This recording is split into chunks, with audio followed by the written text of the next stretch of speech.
Hello guys, hope you are all doing well. आज के इस वीडियो लेक्चर में हम डिस्कस करने जा रहे हैं कि किन मिस्टेक्स से आपने अवॉइड करना होता है। अमेजोन एफबीओ होलसेल का बिजनेस देखें, एक लॉन्ग लास्टिंग बिजनेस मॉडल है। ये हम ऑलरेडी डिस्कस कर चुके हैं। ये आपका एक सेफ बिजनेस मॉडल होता है। इसको आप जो है सेफली लेके चल सकते हैं। जो आपने इन्वेस्ट किया होता है, अगर आप उसको वाइजली तरीके से यूज़ करें, वाइजली तरीके से इन्वेस्ट करें, तो आप इससे जो है वो अच्छा रेवेन्यू जनरेट कर सकते हैं। लेकिन आज मैं आपको बताऊंगी कि किन मिस्टेक से आपने बचना होता है। वो कौन सी मिस्टेक है जो हम बार बार करते हैं, अगेन एंड अगेन करते हैं, देन हम इसमें अनसक्सेसफुल होते हैं। देन बाद में हमारे स्टूडेंट्स या जो भी होते हैं वो ये कह रहे होते हैं कि हमें जो है एफबीओ होलसेल बिजनेस जो हमारा मॉडल मान लिया जो है वो सक्सेसफुल नहीं रहा। तो मैं आज आपको वो मिस्टेक्स बताती हूँ जो कि हम नॉर्मली रिपीट कर रहे होते हैं और बार बार कर रहे होते हैं। आपने किन मिस्टेक से बचना है और आपने इस मॉडल को सिक्योरली और सेफली और कैसे लेकर चलना है ताकि ये आपके लिए प्रॉफिटेबल बिजनेस मॉडल बने, ना कि आपको ये लॉस दे। वैसे तो इसमें कोई लॉस नहीं होता, लेकिन अगर आपको अपनी इन्वेस्टमेंट सही तरीके से यूज करना ना आए और आप जो है गलत ट्रैक पे जा रहे हैं, तो जाहिर सी बात है फिर वो लॉस तो उस तरीके से होगा ना। अगर आपका वर्चुअल असिस्टेंट है, उसको इतना नॉलेज नहीं है कि किन चीज़ों को उन्होंने देखना है, किस कौन सी चीज़ें जो है उसको देख के जो है प्रोडक्ट सेलेक्ट करनी चाहिए, तो वो चीज़, या फिर खुद इन्वेस्टर है अगर वो इस चीज़ को जो है वो रियलाइज नहीं कर रहा, तो फिर वो उसके लिए जो है वो थोड़ा सा इसमें लॉस हो सकता है। लेकिन ये है कि मैं आज आपको वही चीज़ बताने जा रही हूँ कि आपने उन गलतियों से कैसे बचना है और आपने वो गलतियां नहीं करनी। सबसे पहले हम आ जाते हैं, पहला पॉइंट यहाँ पे ये है, सबसे मेन बात, जो आपकी प्रॉफिट कैलकुलेशन बहुत गलत होती है। हमारा क्या माइंडसेट होता है, हमारा ये माइंडसेट होता है कि हमने क्या किया, सेलिंग प्राइस देख ली, अच्छा भी ये जो है वो अमेजोन पे सेल हो रही है $20 की। अच्छा सप्लायर हमने ढूंढ लिया, सप्लायर हमें मिल गया जिसका $8 का हमें सप्लायर मिल गया, और हम देख रहे हैं भाई इसमें तो ह्यूज डिफरेंस है, $8 की तरह और $20 मीन के हमें यहाँ से प्रॉफिट है। उसके अलावा जो अदर फीसेज है वो भी आपने अपने इसी बजट में इंक्लूड करनी है। अगर आपके पास फर्स्ट इन्वेंट्री आपने उसका पूरा एक ब्रेकडाउन किया हुआ है, आपके पास जो आप कहते हैं जो मैंने रनिंग इन्वेंट्री चलानी है वो मेरे पास जो है वो $1000 के अंदर होगी, तो वो आपने जो 1000 लगाना है अपनी इन्वेंट्री पे, या आपने $500 लगाना है, तो आपने उसका एनालिसिस भी तो करना है। ये तो नहीं है कि आपने भाई वो जस्ट जो आपने बजट निकाला हुआ है साइड पे, वो जस्ट आपने वो देनी है, कॉस्ट प्राइस देनी है, बस खत्म आबाद। ऐसी बात नहीं होती, वो जस्ट कॉस्ट प्राइस के लिए नहीं है। उसमें जो अमेजोन की फीसेज है वो भी आपने देनी है। सप्लायर से 3PL तक आपकी प्रोडक्ट आ रही है, सप्लायर आपको FNSKU बॉक्स लेबल लगाने की सर्विसेज नहीं दे रहा, वो कह रहा है कि मैं ये सर्विसेज प्रोवाइड नहीं करता आपको। देन अपनी प्रोडक्ट सप्लायर से उठा के किसी 3PL सर्विसेज में लेके आनी है, ताकि आपको उधर आपकी प्रोडक्ट पे FNSKU लग सके, बॉक्स लेबल लग सके, वो प्रीपेयर हो सके, देन वो अमेजोन के वेयर हाउस शिप हो सके। तो वो चीज भी अंदर आपने इंक्लूड करनी है। आपने सप्लायर से लेके 3PL तक आपकी फीस लग रही है, अब आपने जो है उसका कोई टैक्स है या कोई फीस है वो आपने अंदर इंक्लूड करनी है। उसके बाद 3PL की फीसेज होगी वो आपने अंदर इंक्लूड करनी है, अमेजोन की शिपमेंट है वो आपने अंदर इंक्लूड करनी है। तो यहाँ पे तमाम एक्सपेंसेस निकालने के बाद आपने अपना प्रॉफिट कैलकुलेट करना है। जस्ट ये वाली मिथ ना बनाएं कि भाई हमारी जो है कॉस्ट प्राइस लगती है उसके ऊपर हमारी कोई हमारा चार्जेस नहीं होते, तो ये रॉन्ग है, बिल्कुल ऐसा नहीं होता। आपको तमाम जो फीसेस होती हैं वो अंदर इंक्लूड करके देन अपना प्रॉफिट मार्जिन निकालना होता है, देन जाके आपका ROI आता है। ये नहीं होता कि आपका ROI जस्ट आपकी कॉस्ट प्राइस पे आ रहा होता है, कॉस्ट प्राइस इंक्लूड करके देन तमाम फीसेस इंक्लूड करके देन उस पे जो आपका ROI होता है वो आपका प्रॉफिट होता है। ये आई थिंक आपका पॉइंट बहुत अच्छे से क्लियर हो गया होगा। देन सेकंड पॉइंट की तरफ मूव ऑन करते हैं। उसमें यह कि हम क्या करते हैं कि हम ज्यादा टाइम नहीं लगाते। हम क्या करते हैं, बस हमने ऊपर से देखा, फर्स्ट पेज को देखा, हम चाह रहे हैं कि हमें एक सप्लायर चाहिए, हमें ब्यूटी का एक सप्लायर चाहिए, हमने ब्यूटी का एक सप्लायर जी गूगल से सर्च करना स्टार्ट किया। हमने अगर देखा है वहां पे 10 पेज हैं गूगल पे 10 पेज हैं, 10 पेजेस पे अब सप्लायर्स हैं। अब वो अगर 10 पेज के रिजल्ट हमें शो हो रहे हैं, तो हम क्या करते हैं, हम नॉर्मली कहते हैं भाई जो पहले पेज पे होंगे वो अच्छे होंगे, जो एंड वाले पेज पे होंगे वो बुरे होंगे। तो हम खुद ही, हमारी साइकी जो है वो खुद इस चीज को वो इस तरफ आ जाती है, डाइवर्ट हो जाती है। तो ऐसा नहीं होता। यहाँ पे जो है ना वो इनकी SEO जो है वो हो रही होती है, मीन के अब जो अच्छे सप्लायर हो सकता है कि वो एंड पे बैठे हों, एंड वाले पेज पे हों। यहाँ पे जो है वो जो पहले पेज पे शो हो रहे हैं स्पॉन्सर, वो तो उन्होंने एड लगाया, उन्होंने एडवर्टाइजिंग किया, उन्होंने पैसे लगाए, तब वो पहले पेज पे शो हो रहे हैं। तो आप क्या करें, ऐसा नहीं करना। आपके अगर 10 पेज आपको शो हो रहे हैं आपके रिजल्ट्स के अगेंस्ट, तो आपने 10 के 10 पेजों को स्क्रॉल करना है और आपने तमाम पेजेस में जो सप्लायर हैं उनको वन बाय वन एनालिसिस करना है। ऐसा ना करें कि बस आगे दौड़ते जाए और पीछे छोड़ते जाएं, ऐसा बिल्कुल नहीं करें। अगर एक प्रोडक्ट का आप एनालिसिस करने लगे हैं, एक कैटेगरी में घुस गए हैं, तो आप क्या करें, उसको कंप्लीट देखें, कंप्लीट चेक करें। कंप्लीट चेक करने के बाद अगर आपको वहां से कोई चीज नहीं मिलती, देन आप उसको क्विट करके नेक्स्ट प्रोसेस की तरफ जाएं। लेकिन यह कि आपको जो है गूगल के तमाम पेजेस को स्क्रॉल डाउन करना होता है। और इसका मतलब ये भी नहीं है कि जस्ट आप उसका सप्लायर जो है वो गूगल से फाइंड करते रह जाएं। मीन कि अगर आपको ब्यूटी का सप्लायर चाहिए, आप लिंक्डइन पे चले जाएं, आप जो है वो देख लें कि आपके पास जो है वो मैंने आपको बताई थी इन्वेंट्रीज वाली, कि वो उन सेलर सेंटर वहां पे चले जाएं। मीन के आप डिफरेंट तरह से इसको जो है वो कर सकते हैं, इन्वेंट्री सोर्स कर सकते हैं, आप डायरेक्टरी से कर सकते हैं। तो वो वहां से जाके आप इसको सोर्स कर ले। इसका मतलब ये नहीं जस्ट आपने एक जगह पे ही आपने जो है फिक्स रहना है। तो ये आपका जो है क्लियर हो गया। देन हमारे पास आता है कि हमने क्या करना होता है। थर्ड पॉइंट हमारा ये क्या होता है कि हम लोगों की एक वो बन चुकी है, हम क्या करते हैं, हम मेल्स पे, हमारा सारा का सारा फोकस जो होता है वो मेल्स पे होता है। हमें तो बस हमने सुना होता है कि भाई कॉल करते हैं ब्रांड्स को, डिस्ट्रीब्यूटर्स को, वो हम करते ही नहीं है। हम उस चीज को एक्शन में लेके ही नहीं आते। हम क्या करते हैं, हम जस्ट करते हैं भाई जो है मेल्स करनी है, हम जो है उसको सुबह दोपहर शाम हम उठते हैं, मूड होते हैं, बस उठा के मेल्स करना स्टार्ट कर देते हैं। तो ये आपका बहुत रॉन्ग वे है। एक तो आपने उनकी टाइमिंग के अंदर जब उनको मेल्स करनी होती हैं, हम क्या करते हैं भाई, सुबह उठते हैं, अगर हमने काम पे बैठना है 8 बजे, हम अपने इधर पाकिस्तानी टाइम में अगर बैठ रहे हैं काम पे, तो हम क्या करते हैं उस टाइम उसको मेल्स पे मेल्स। तो उस टाइम आपका करने का फायदा क्या है? उस टाइम आपको आपकी मेल्स करने का कोई फायदा नहीं है जब तक आप उनकी टाइमिंग में उनको मेल्स नहीं करेंगे। उनकी टाइमिंग स्टार्ट होती है रात 8 बजे, उस टाइम से लेके 3 बजे तक आप उनको मेल्स करें, कॉल्स करें, आपको जो है वो यकीनन वहां से रिस्पॉन्स आएगा। जब आप उनको अप्रोच ही उनकी गलत टाइमिंग पे करें तो आपको वहां से कैसे रिस्पॉन्स आएगा? देन यहाँ पे क्या करें, अपनी इंग्लिश को इंप्रूव करें। आपने कॉल करनी है तो इसके लिए आपकी इंग्लिश अच्छी होनी चाहिए। आप हर रोज अपने ऊपर ये अपना टास्क करें, अपना जाना ये होमवर्क करें कि आपने अपनी इंग्लिश इंप्रूव करनी है। देन बिल्ड कॉन्फिडेंस, आपके अंदर कॉन्फिडेंस होना चाहिए ब्रांड से बात करने का, डिस्ट्रीब्यूटर से बात करने का। आप ये कहते हैं कि भाई मेरे से बात नहीं होगी, पता नहीं मैं कैसे बात करूंगी या करूंगा, तो वो आप उस चीज को एक्शन में नहीं लेते। आप देखिए, आप उस चीज को एक्शन में तो लें, नहीं बात करनी आएगी कोई प्रॉब्लम नहीं है, आपका एक एक्सपीरियंस हो जाएगा, आपको पता चल जाएगा कि वो नेक्स्ट पर्सन जो है जो आगे रिप्रेजेंटेटिव बैठा हुआ वो कैसे बोलता है, क्या बात है। एक दफा करेंगे, 2 दफा करेंगे, 3 दफा करेंगे तो क्या आपको समझ नहीं आएगी? आपको समझ आ जाएगी। अगर आप बार बार ये प्रैक्टिकल करते रहेंगे तो आपको समझ आ जाएगी। मैं आपको बार बार ये कहती हूँ कि जब तक आप खुद नहीं करेंगे आपको जो ये काम आपसे नहीं होगा। खुद करें, आप कॉल्स करें, नहीं बोला जाता, गलत बोला जा रहा है, क्या कह देना है, ज्यादा से ज्यादा वो आपको अप्रूवल नहीं देगा, कोई बात नहीं है, आपका एक्सपीरियंस तो हो गया ना, आपको पता चल गया कैसे बात करनी थी। अच्छा मैंने ऐसे बात स्टार्ट करनी थी, पता चलता है इंसान को एक काम करने के बाद देन समझ आती है कि भाई हाँ इसको मैं इस तरह नहीं, मैंने इस तरह परफॉर्म करना था। तो वो चीज आपका एक माइंडसेट बन गया, भाई मैं नेक्स्ट टाइम अब इस तरह अप्रोच करूंगा, नेक्स्ट टाइम आप उस तरह अप्रोच करेंगे, देन आपको फिर समझ आएगी अच्छा नहीं इसको मैंने इस तरह नहीं इस तरह बोलना था। तो वो चीज आपकी इंप्रूव होती जाएगी। तो इंप्रूवमेंट करने से होती है, ऐसा तो नहीं है कि बैठे बैठाए आपकी इंप्रूवमेंट हो जाएगी। तो वो चीज करें तब जाके आपकी इंप्रूवमेंट होगी। तो आई थिंक आपका ये वाला पॉइंट भी बहुत अच्छे से क्लियर हो गया होगा। नेक्स्ट हम मूव करते हैं अपने अगले पॉइंट की तरफ। यहाँ पे आता है पुअर इन्वेंट्री मैनेजमेंट।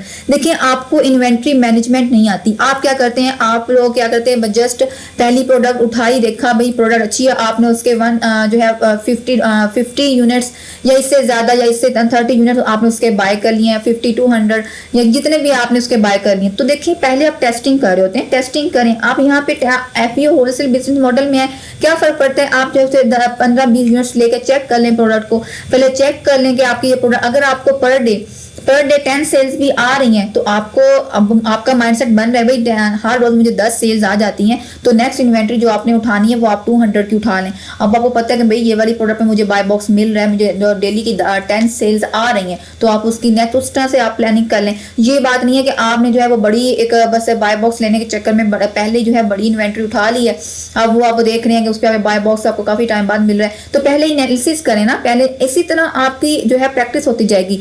जितना जितना देन आप एक्सपीरियंस करते जाएंगे, आप मैच्योर होते जाएंगे, देन आपको जो है यहाँ पे पता चल जाएगा भाई मैंने नेक्स्ट स्टेप किस तरह लेना है। तो वो चीज़ करें, अपनी इन्वेंट्री टारगेट देन 200 करें, पहले आप उसका टेस्टिंग ले आए, टेस्टिंग आप करें, टेस्टिंग ऑर्डर्स करें, देन उसको देखें अगर 10 सेल्स आपको पर डे आ रही हैं तो आप उसको जो है 200 तक ले जाए।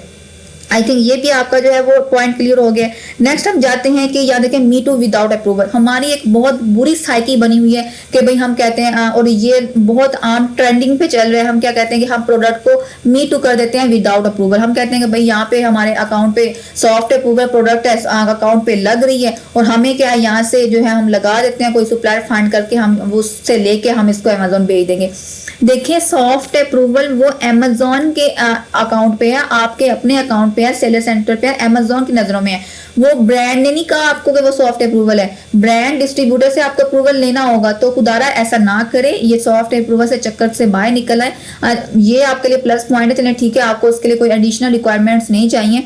आपको पता चल रहा है भाई ये वाली जो प्रोडक्ट है इस पर अगर मैं जाऊंगा तो मैं कुछ अच्छा यहाँ से कर लूंगा, लेकिन उसका ब्रांड अप्रूवल या डिस्ट्रीब्यूटर आपके पास होना लाजमी है। तो ये नहीं है बस इसी साइकिल में ना रहे कि भाई वो आपका जो है सॉफ्ट अप्रूवल है, आप कहीं से भी थर्ड पार्टी तो उसको उठा लेंगे या फिर किसी वेयर हाउस से उठा लेंगे। वेयर हाउस से प्रोडक्ट कभी भी नहीं उठानी, मीन जो इन्वेंट्री सेलर्स होते हैं जो आपको इन्वेंट्री देते हैं कि ये ले लें, ये उससे कभी प्रोडक्ट नहीं उठानी, ना तो वो ट्रैकिंग देते हैं ना आपको वो इनवॉइस देते हैं। अगर कभी नेक्स्ट आपका अकाउंट डीएक्टिवेट होता है, अमेजोन आपसे ट्रैकिंग मांग सकता है, आपसे इनवॉइस मांग सकता है। अमेजोन आपसे ये कहता है कि भाई आपने ये चीज ली कहाँ से है, मुझे उसका पता बता दो, कोई अता पता कोई इसका है तो मुझे वो दे दो कि आपने कहाँ से ली है।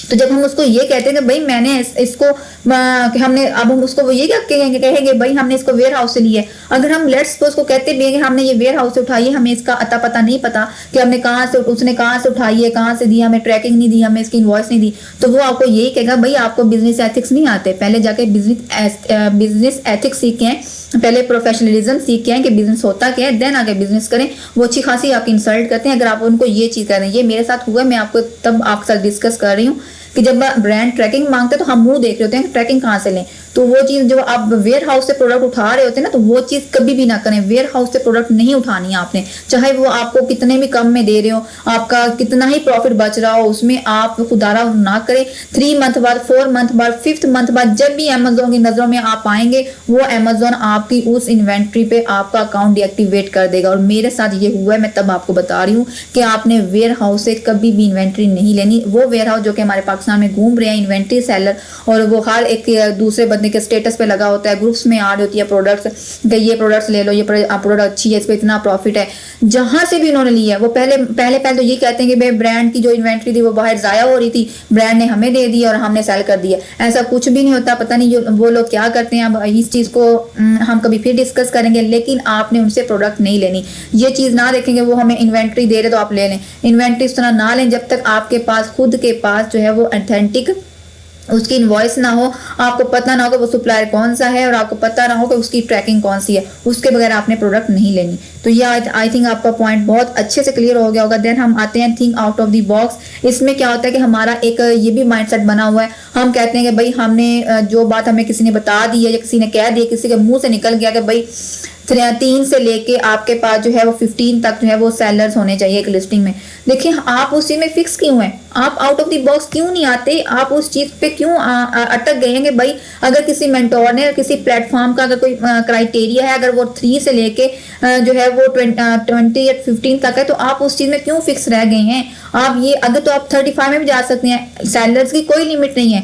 आपने वहां पे कंपटीशन देखना है, वहां पे बाय बॉक्स की रोटेशन देखनी है। अगर तो बाय बॉक्स की रोटेशन सब में इक्वली जा रही है तो आपको वहां पे जाते हुए क्या मसला है। तो आप जस्ट ये देखते रहे भाई मैंने जो सीखा था, मैंने जो समझा था वो ये था कि 15 सेलर होने चाहिए। तो इस चीज को खुदारा ना करें, अपने आप को खुद भी अपना एनालिसिस भी करें, खुद को भी मजबूत करें, अपना एक स्ट्रॉन्ग एनालिसिस लेके आए। अगर उसमें ज्यादा सेलर नहीं है तो मसला नहीं है, अगर आप उसमें प्रॉफिट बच रहा है, सेल्स आ रही है, उसमें ज्यादा सेलर बैठे हुए हैं, आपको बाय बॉक्स की रोटेशन भी समझ आ रही है कि भाई क्वालिफाइड सेलर के दरमियान जो है वो बाय बॉक्स की रोटेशन है, तो आप उसमें लाजमन जाए। ये ना सोचते हैं कि इसमें सेल, अब तो एनेबलर्स का जो क्राइटेरिया उन्होंने भी अब जो है वो अनलिमिटेड कर दिया है कि सेलर की कोई लिमिट नहीं है, लेकिन वहां पे बाय बॉक्स की रोटेशन मस्ट होनी चाहिए। तो वो चीज आप देखें और आप उसमें मूव ऑन करें, आप उसको जाकर मीट टू करें, कोई मसला नहीं है। देन हम आते हैं मैच्योर सेलर। देखिए पहले आप टेस्टिंग इन्वेंट्री लेंगे, आप उसका एनालिसिस करेंगे, डीप एनालिसिस करेंगे, देन आपको Aahista Aahista step by step आपको समझ आती जाएगी और आप खुद ब खुद एफबीओ होलसेल में मैच्योर सेलर बनते जाएंगे। आपको हर चीज समझ आएगी, भाई मैंने ये पहले मिस्टेक की थी, अब मैंने ये नहीं करनी, अब मैंने इसका ये स्टेप को इम्प्रूव करना है। तो जैसे जैसे आप इसमें जो है वो इन होंगे, आप खुद ही जो है वो मैच्योर सेलर बन जाएंगे। आपको एक दो प्रोडक्ट ही जो है वो अच्छा रेवेन्यू कमा के दे सकती हैं, लेकिन वो एज इनिशियल नहीं, एज इनिशियल आपको स्ट्रगल करनी पड़ती है। एज इनिशियल आपको अपने स्ट्रॉन्ग को, अपने अकाउंट को स्ट्रॉन्ग करने के लिए कुछ सेक्रीफाइसेस करनी पड़ती हैं, देन जाके आप एक दो प्रोडक्ट से भी काम चला सकते हो, वो आपका अच्छा बड़ा अकाउंट चल पड़ता है। लेकिन वो एज इनिशियल नहीं है। वो इस मिथ को चेंज करें कि भाई अगर पहले ही हमने एक प्रोडक्ट लगा दिया तो सालों वो प्रोडक्ट आपको प्रॉफिट देती रहेगी। वो प्रॉफिट देगी भी, तो आपको जो है पहले मैच्योर सेलर बनना है, एक अच्छा सेलर बनना है, देन जाके आपका अकाउंट जब बिल्ड हो जाएगा तो आपको जो है ये वाली चीजें भी मिलेंगी। लेकिन वक्त के साथ साथ अगर न्यू अकाउंट है तो थोड़ा सा जो है कंप्रोमाइज करें। ये नहीं ना इस क्राइटेरिया में फिक्स ना रहे कि भाई हमने 30% प्रॉफिट के साथ जाना है, 30% ROI वाली प्रोडक्ट के साथ जाना है, तो वो अगर उसमें रहे तो फिर आप उधर ही रहेंगे। तो अगर आपको कोई अच्छी प्रोडक्ट मिल रही है कि वो 10% ROI के साथ है तो उसके साथ जरूर जाएं, मीटू करें और आहिस्ता आहिस्ता अपने आप को इम्प्रूव करें। आप इंशाल्लाह एक अच्छे सेलर बन जाएंगे और आप यहाँ से बहुत अच्छा रेवेन्यू जनरेट कर लेंगे। देन हम नेक्स्ट पॉइंट की तरफ मूव ऑन करते हैं। हमारा नेक्स्ट पॉइंट है उसमें देखते हैं, आउट ऑफ द बॉक्स भी हो गया ये मैच्योर सेलर। हमारे पास होता है डू योर ऑन होमवर्क। मैंने आपको ये बात लास्ट टाइम भी बताई थी कि हम क्या करते हैं, हम दूसरों पे ज्यादा डिपेंड करते हैं, हम खुद का होमवर्क करते ही नहीं है। हम कहते हैं भाई तुम मुझे सेलर बता दो, आप बता दो मुझे सेलर, आप मुझे डिस्ट्रीब्यूटर दे दो, ये बता दो ये ऑथेंटिक है। हमारा अपना कोई एनालिसिस है ही नहीं, हमारा अपना तो कोई होमवर्क है ही नहीं, यहाँ पे एग्जिस्ट ही नहीं कर रहा। हम दूसरों पे डिपेंडेंट हैं कि दूसरा हमें बस पकड़ा दे उंगली और हम उसकी उंगली पकड़ के चलते हैं। देखिए अगर आपने दूसरों की उंगली पकड़नी है तो फिर आप क्या करें, आप किस चीज के में मास्टर हैं, आपने किस चीज का कोर्स किया हुआ है, तो खुद का खुद एनालिसिस करें, खुद आप उस चीज को देखें। अगर मैंने किसी को बता दिया है भाई ये वाला डिस्ट्रीब्यूटर, मैंने किसी का लिस्ट शेयर कर दी है कि ये वाला डिस्ट्रीब्यूटर का, मैंने किसी को वे बता दिया कि भाई यहाँ से आप जो है वो हंटिंग कर सकते हैं, यहाँ पे आपको मिल सकती हैं डायरेक्टरीज आपके पास, वहां से आपको सप्लायर मिल सकते हैं। फिर अगले दिन मुझे मैसेज आ रहे होंगे कि भाई आप ये वाला डिस्ट्रीब्यूटर ऑथेंटिक है, वो वाला डिस्ट्रीब्यूटर ऑथेंटिक है, वो बता रहे हैं। खुद का एनालिसिस किधर है, आप किधर फॉल करते हैं, खुद एनालिसिस करें, आप खुद उसको वेरीफाई करें, कॉल करें, पूछें। पूछने के बाद आप उसको जो है डिफरेंट वे है पूछने के भी, आप एनेबलर्स के ग्रुप में जाके पोस्ट लगाएं, वहाँ पे जाके राय ले सकते हैं, आप अपना एनालिसिस कर सकते हैं। अगर आपको वहाँ पे रिव्यूज अच्छे लगते हैं, उसकी डिफरेंट वे है उनको चेक करने के, अगर आपको अच्छा लगता है तो आप उसका मूव ऑन करें। खुद का होमवर्क करें, खुद देखें कि आपने किस तरह वर्क करना है, दूसरों पे डिपेंड ना करें। अगर सारे ही एक के पीछे चल पड़ेंगे तो फिर वहां पे तो कहाँ प्रॉफिटेबल प्रोडक्ट्स रहेंगी, तो वो सप्लायर वैसे तंग आ जाएगा कि भाई ये सारे इधर को आ रहे हैं। इसलिए आप जो है अपना अलग एक बनाएं कि आपने किस तरह चलना है, आपने किस तरह वर्क करना है। तो इन खुदारा इन मिस्टेक्स को ना करें। बार बार हम वही मिस्टेक्स को जो है वो रिपीट कर रहे होते हैं, बार बार हम एक ही चीज कर रहे हैं, बार बार हम वही चीज करें जो दूसरे कर रहे हैं। इस तरह करते रहे तो फिर हम एक ही चीज पे एक ही ट्रैक पे फिक्स हो जाएंगे। इसलिए अपना होमवर्क करना ज्यादा जरूरी है। और मुझे उम्मीद है कि आज की ये वाली वीडियो आपके लिए बहुत इंफॉर्मेटिव रही होगी और आपको चीजें समझ आई होंगी। जो मैंने चीजें की हैं, जो मैंने मिस्टेक बताई हैं आपको, उनको नेक्स्ट आपने रिपीट नहीं करना। आपने जो है एफबीओ हो सका बिजनेस ऐसे करना है कि मीन के आप जैसा कोई ना हो। आपने कहना कि आपने जो है वो अच्छा रेवेन्यू कमाना है, जहाँ से अच्छा अगर आपने जनरेट करना है तो आपको यहाँ पे पहले जो है वो स्ट्रगल करनी पड़ेगी। तो स्ट्रगल करें यहाँ पे, तो आप यहाँ पे एग्जिस्ट कर जाएंगे।